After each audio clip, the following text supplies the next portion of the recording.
Alors sur les contradictions liées à ce, ou les surprises étonnantes liées à ce financement des cultes, des lieux de culte. Parce que la main de l'étranger, elle plane pas que sur les mosquées, contrairement à ce qu'on entend beaucoup. C'est un sujet qui avait été soulevé par Bernard Godard, c'est un spécialiste de l'islam, ancien responsable au bureau central des cultes du ministère de l'Intérieur. Il avait dit ceci il y a 2 ans. Si on commence à parler de mettre fin à l'argent venu de l'étranger pour les lieux de culte, va se poser la question de la réfection des temples protestants, avant de déclarer que le plus gros financement étranger d'un lieu de culte en France, ça concerne une certaine cathédrale orthodoxe russe.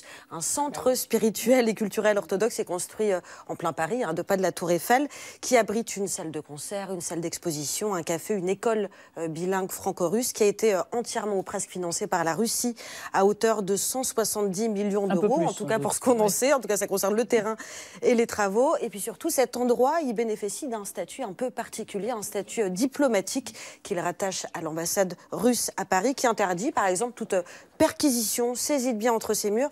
C'est une bizarrerie qui a été rendue possible par l'exhumation d'une jurisprudence de 1924, ce qu'on appelle le droit de chapelle, qui autorise des missions diplomatiques à se construire un espace de célébration religieuse en France. Jean-Pierre Sacoun, est-ce que ça vous semble en accord avec la loi 1905? Est-ce que ça ne ressemble pas à une prise de contrôle inamicale? Ça me semble surtout démontrer que c'est bien la raison pour laquelle il ne faut pas toucher à la loi de 1905.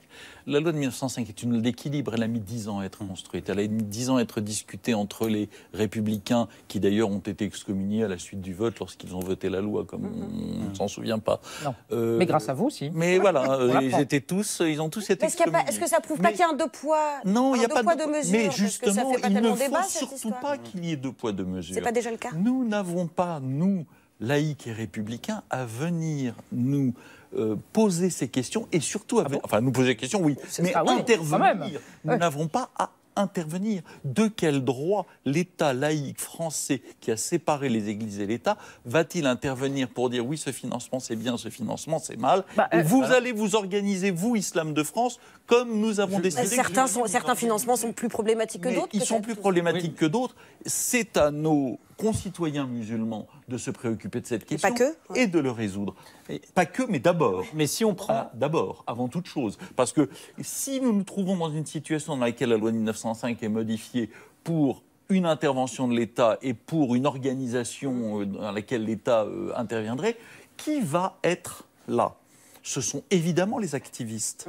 Ce sont évidemment ceux qui sont les plus éloignés d'un islam tranquille. Et je n'aime pas cette expression d'islam de France. Moi, j'ai des concitoyens musulmans. Islam de France, ça ne me dit pas grand-chose. J'ai des concitoyens musulmans qui vivent leur culte d'une manière extrêmement calme, extrêmement laïque, extrêmement républicaine. Et c'est cela que nous ne voyons jamais, presque jamais sur les plateaux.